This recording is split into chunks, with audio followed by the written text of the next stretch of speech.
Hello, everyone, and welcome. Welcome to this week's edition of Ask Coach Marie. I'm Marie O'Neill, founder of Padma Life Coaching, and your host on this series.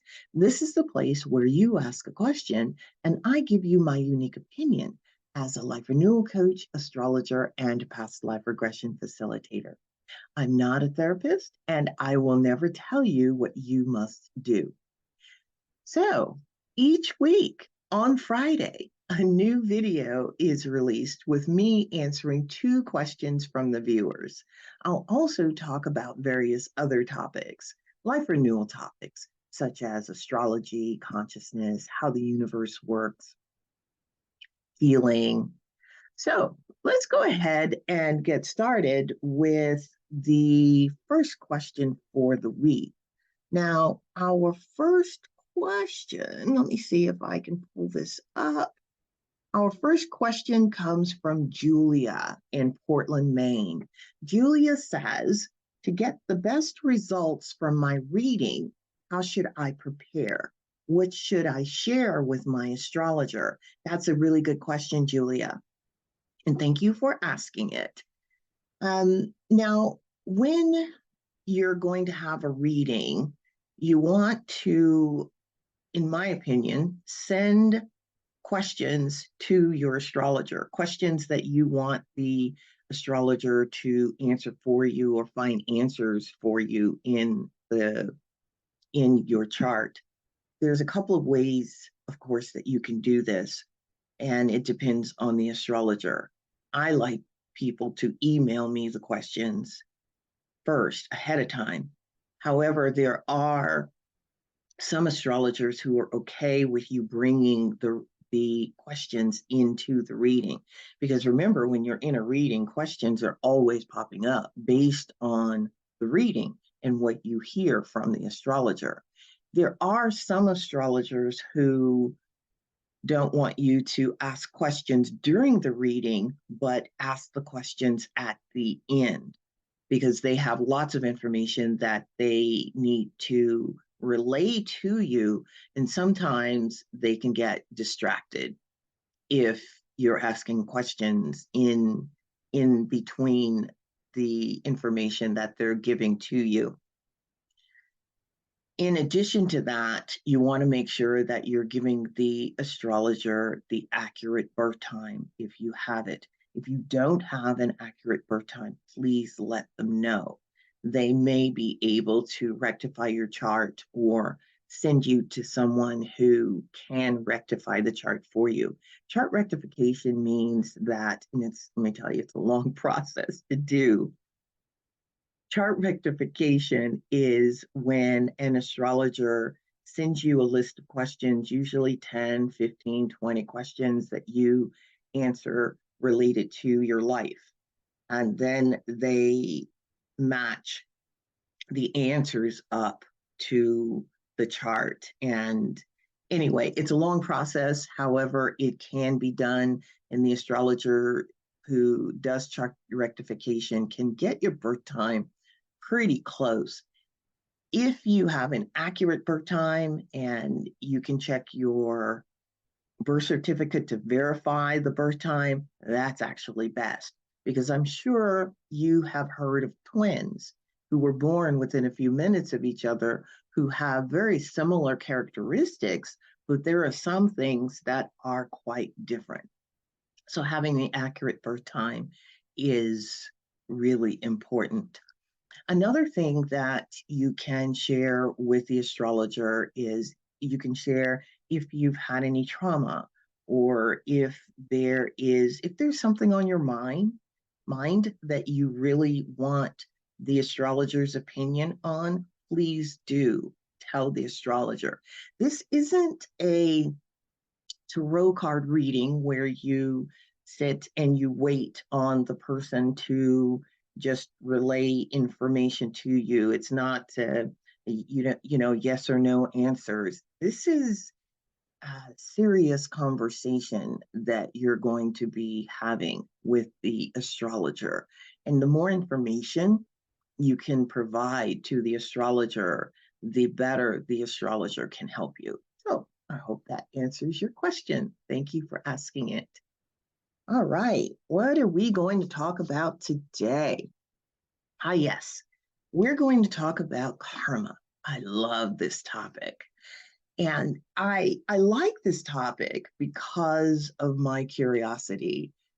I mean, I've been studying Buddhism for a lot of years, and so the word karma comes up a lot when in my studies and in my conversation with my fellow compatriots out here on this journey. Karma is basically energy. It's energy that is out of balance. You've typically taken actions or thoughts, serious thoughts that have caused you to get yourself out of balance with your energy system. That's basically what it is. It doesn't always mean that you've done something wrong, although it could be. It could be something that you've gotten right, but maybe you got hurt when you got it right, and therefore you're out of balance. It could be that you hurt someone unintentionally, or maybe you did it intentionally, and therefore energy is out of balance and it needs to be rebalanced. In the studies that I've done, I have learned that you can, it's your choice really to rebalance your energy. No one on the other side, there's no angel, no deity that is going to say, hey, you really messed up with that. You need to go fix it. That's not the way it works. Usually it is, or all the time actually, it's you on a soul level who decides that you want to rebalance an energy. Maybe you cross over and you see that you've harmed someone unintentionally and you want to make it right. So in a future incarnation, you're given an opportunity to make it right. That's what it is, basically. So, anyway, I hope that helps you out a little bit with information on karma. So, let's go ahead and look at the second question, which comes from Marnie, who is in Fort Lauderdale, Florida. Marnie says, I've heard people talk about their moon sign. Can you explain what this is and if it is important?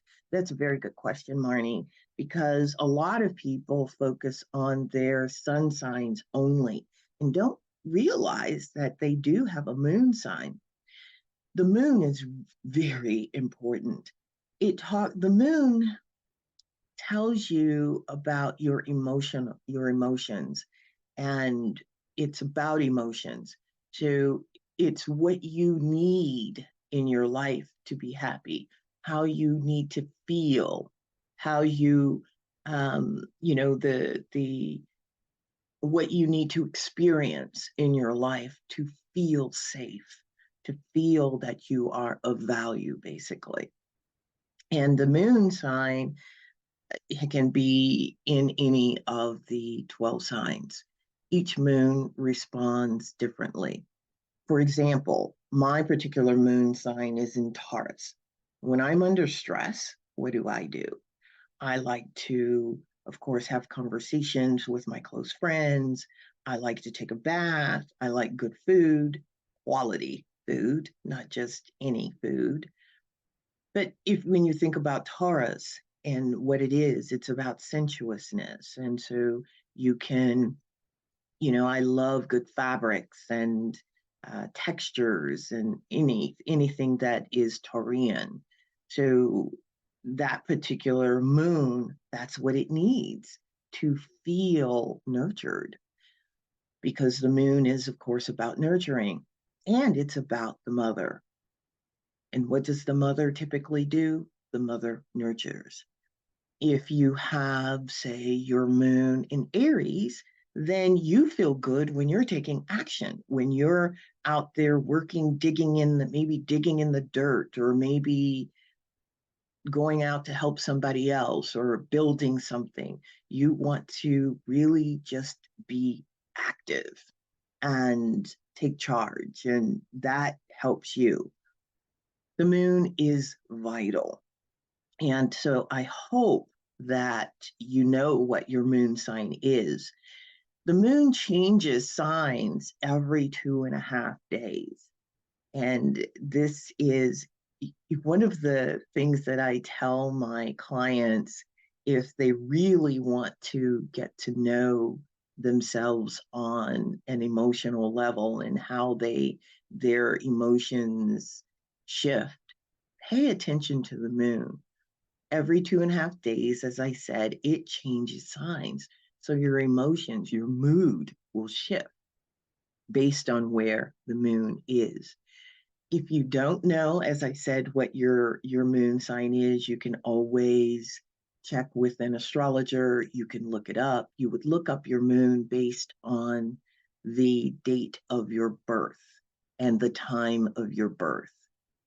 You should be able to find that fairly easily if you look at an ephemeris, but an astrologer can certainly help you with that. All right, well, that's it for today. If you want to learn more about me, you're welcome to do that through reading my memoir, which is And the Lotus Opened, a memoir. I will be sure to put a link down below in the description area of the website, the book website, so that you can go to that website and learn more about me and learn about the book too. The other thing is, if you have questions that you want me to answer for you here, send them to padmacoach at icloud.com. I will also put that link down below too. I want to wish all of you a wonderful week ahead, and thank you for coming and listening to me today. Please be sure to like and subscribe to my YouTube station. That will help me with the algorithms, and it also means that you'll be notified when new videos are released. I wish you all a wonderful, wonderful rest of the week. Bye-bye.